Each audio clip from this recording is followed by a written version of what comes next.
طاقت کی گواہی دے رہی ہے۔ میرے بھائی اور دوستو، اللہ تبارک و تعالیٰ کو معلوم تھا کہ بعد کے دور میں لوگ آگے جائیں گے، کہکشاؤں کے پار جانے کی کوشش کریں گے، چاند پر قدم رکھیں گے، ستاروں پر کمندے ڈالیں گے۔ اللہ نے اپنے نبی کو آج سے 1400 سال پہلے، اور وہ بھی رات کے ایک حصے میں، بیت المقدس سے بیت الحرام سے بیت المقدس، اور پھر وہاں سے 7 آسمانوں کی بلندی، کہکشاؤں کے پار نورانی دنیا کا سفر، اور پھر اسی رات میں اللہ تبارک و تعالیٰ نے واپس کر دیا۔ اور یقین مانیں اس وقت کا انسانی دماغ اس کو تسلیم کرنے کے لیے بھی تیار نہیں ہوا ہوگا۔ میرے بھائی اور دوستوں، میں نے آپ سے بتایا کہ جیسا کہ آج کا موضوع کیا ہے، اسراء اور معراج۔ یہ واقعہ دراصل ایک ہے، لیکن دیکھنے میں لگتا ہے کہ کبھی کبھار کہ یہ 2 نظر آتا ہے، اسراء اور معراج، دونوں کو معراج بھی بولا جاتا ہے۔ دراصل ایک ہی واقعے کے 2 پہلو ہیں۔ پہلا پہلو یہ ہے کہ اللہ کے نبی جناب محمد رسول اللہ صلی اللہ علیہ وسلم کو بیت اللہ الحرام سے بیت المقدس تک لے جایا گیا۔ یہ رات کا سفر تھا، زمینی سفر تھا، براق کے ذریعہ طے کیا گیا، اس ناطے اس حصے کو اسراء کے نام سے جانا جاتا ہے۔ عربی زبان کے جانکار ہیں آپ لوگ، کافی دنوں سے آپ لوگ ماشاءاللہ سعودی عرب کے اندر رہتے ہیں۔ سین رے یہ سرا یسری کے معنی ہوتے ہی ہیں رات میں چلنے کے۔ دوسرا پہلو اس معجزے کا ہے جو بیت المقدس سے شروع ہوتا ہے اور 7 آسمان کی بلندی، پھر سدرۃ المنتہا، جنت و جہنم کا نظارہ، اور آگے بہت ساری چیزیں اللہ کے نبی جناب محمد رسول اللہ صلی اللہ علیہ وسلم نے دیکھی۔ چونکہ یہ سفر بیت المقدس سے آسمان کی بلندی کی طرف تھا، اسی لیے اس حصے کو معراج کے نام سے جانا جاتا ہے۔ اور معراج عرجا یا عرجو عربی زبان میں جو بولا جاتا ہے، معراج بولا جاتا ہے زینے کو، سیڑھی کو، چونکہ یہ سفر اوپر کی طرف ہوا تھا۔ بلکہ بعض حدیث میں یہ بات صراحت کے ساتھ ملتی ہے کہ اللہ کے نبی جناب محمد رسول اللہ صلی اللہ علیہ وسلم نے بیت المقدس سے جو سفر آسمان کی بلندی کی طرف کیا تھا، آپ صلی اللہ علیہ وسلم کے لیے باقاعدہ ایک سیڑھی، ایک زینہ پیش کیا گیا تھا اللہ کی طرف سے۔ تو میرے بھائی اور دوستوں، اسراء اور معراج کی یہ ہے لغوی تشریح۔ اسراء اور معراج کی لغوی تشریح جان لینے کے بعد میں مناسب سمجھتا ہوں کہ آپ کے سامنے اسراء اور معراج کا پس منظر پیش کیا جائے، تاکہ واقعے کو، نفس واقعہ کو سمجھنے میں آپ کو آسانی ہو۔ اللہ کے نبی جناب محمد رسول اللہ صلی اللہ علیہ وسلم کی زندگی مکہ کی دکھ اور پریشانی سے عبارت ہے۔ دکھ کی، پریشانی کی اس گھڑی میں اللہ کے نبی جناب محمد رسول اللہ صلی اللہ علیہ وسلم کے چچا تھے، جو خاندانی غیرت کہیے، قومی عصبیت کہیے، جس بھی بنیاد پر کہیے، اللہ کے نبی جناب محمد رسول اللہ صلی اللہ علیہ وسلم کا دفاع کیا کرتے تھے۔ لیکن ان کا انتقال ہو گیا، اور ان کے انتقال کے بعد مشرکین مکہ کو آپ کو ستانا کیا ہو گیا؟ آسان ہو گیا۔ آپ کے چچا کہا کرتے تھے، واللہ لن یصلوا الیک بجمعہم حتی وسد فی التراب رمیما، اللہ کی قسم جب تک میں زندہ ہوں میری لاشوں سے ان کو گزرنا ہوگا۔ اے محمد صلی اللہ علیہ وسلم تجھے تکلیف پہنچانے کے لیے ایمان نہیں لائے، خاندانی غیرت تھی۔ اللہ کے نبی جناب محمد رسول اللہ صلی اللہ علیہ وسلم کے ساتھ ابو طالب کی کٹھنائیوں میں بھی، شیب ابی طالب میں بھی وہ ساتھ میں تھے، لیکن انتقال کر گئے۔ ان مشرکین مکہ کے لیے آپ کو ستانا آسان ہو گیا۔ محسن انسانیت تھی خدیجۃ الکبریٰ، دوسری قداور شخصیت، اللہ کے نبی صلی اللہ علیہ وسلم کے ساتھ مشکل کے گھڑی میں ہمیشہ کھڑی رہتی تھی، وہ بھی وفات پا گئی۔ اللہ کے نبی جناب محمد رسول اللہ صلی اللہ علیہ وسلم کے راستے میں مشرکین مکہ کے لیے کانٹا بچھانا بڑا آسان ہو گیا۔ مکہ کی گلیاں آپ کہیے کہ تنگ ہو گئیں۔ اللہ کے نبی صلی اللہ علیہ وسلم اپنے اندر تنگی محسوس کرنے لگے کہ دعوت دین کی یہ ذمہ داری جو اللہ نے میرے کندھے پر ڈالی ہے، کیا وہ میں آسانی سے پورا کر پاؤں گا یا نہیں؟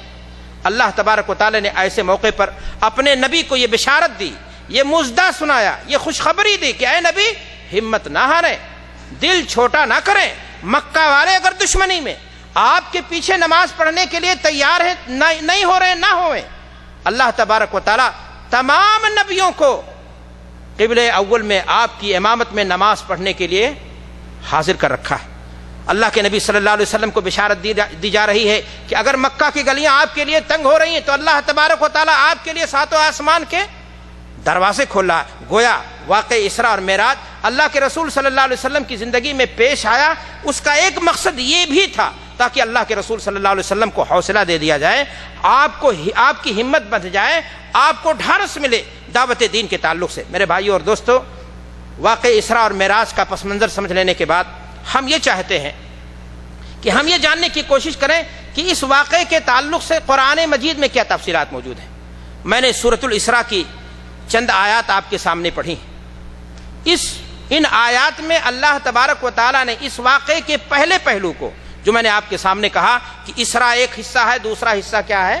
معراج ہے، پہلے حصے کو مختصر انداز میں اللہ تبارک و تعالیٰ نے ان آیات میں بیان کیا ہے، اور دوسرے حصے میں جو قدر تفصیل سے بیان کیا گیا ہے وہ سورۃ النجم کی آیات ہیں۔ ہمارے شیخ حافظ ہیں، 13 نمبر سے 18 نمبر تک کی آیتیں ہیں، وہاں پر معراج کے واقعے کو قدر تفصیل سے اللہ تبارک و تعالیٰ نے بیان کیا ہے، اور بقیہ تفصیلات جو ہیں وہ سب احادیث میں موجود ہیں۔ اور یاد رکھیں، اسراء اور معراج کی روایت جو صحابہ کرام نے بیان کی ہے ان کی تعداد تقریباً 27 ہے، 3 صحابیات بھی ہیں، ٹوٹل اگر آپ دیکھیں تو 30 صحابہ نے روایت کیا ہے۔ اب آپ بتائیں کہ 30 صحابہ جس چیز کو بیان کر رہے ہیں، جس چیز کے بارے میں رب کا قرآن گواہی دے رہا ہے، اس تعلق سے اگر کوئی عقل پرست یہ کہتا ہے کہ یہ خیال تھا، یہ خواب تھا، ایک حسین فلان تھا، تو یہ اس کی بکواس ہو سکتی ہے اور اس کے علاوہ اور کوئی چیز نہیں ہو سکتی۔ میرے بھائی اور دوستو، آئیے ہم جاننے کی کوشش کرتے ہیں کہ اللہ تبارک و تعالیٰ نے کیا تفصیلات اس تعلق سے بیان کی ہے۔ میں نے آپ کے سامنے خطبہ مسنونہ کے بعد سورۃ الاسراء کی چند آیات ہم نے پڑھی ہیں، ہم ان کا معنی سن لیتے ہیں، ان کے مفہوم کو جان لیتے ہیں، اور اس کے بعد انشاءاللہ دوسری باتیں بھی آپ کے سامنے آئیں گی۔ اللہ تبارک و تعالیٰ نے اس واقعے کے بیان کے لیے لفظ سبحانہ کا استعمال کیا ہے۔ سبحان الذی اسری بعبدہ لیلا من المسجد الحرام الی المسجد الاقصی الذی بارکنا حولہ۔ آپ جانتے ہیں، عربی زبان کو سمجھتے ہیں، سبحانہ پاک ہے، منزہ ہے، بے عیب ہے، کون؟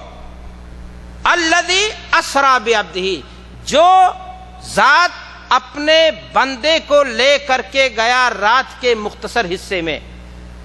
میرے بھائی اور دوستو، لفظ سبحانہ سے بیان قرآن مجید کا یہ میسج دے رہا ہے انسانوں کو کہ اے انسانوں، واقع اسراء کو تم اپنے ناقص انسانی دماغ سے سمجھنے کی، سوچنے کی کوشش مت کرنا، ورنہ تم اس واقعے کے حیرت ناک پہلو کو دیکھ کر کے کہیں اس واقعے کو تم جھٹلا نہ دو کہ یہ واقعہ پیش ہی نہیں آ سکتا، اس لیے کہ انسانی دماغ اس کو قبول کرنے کے لیے تیار نہیں ہے۔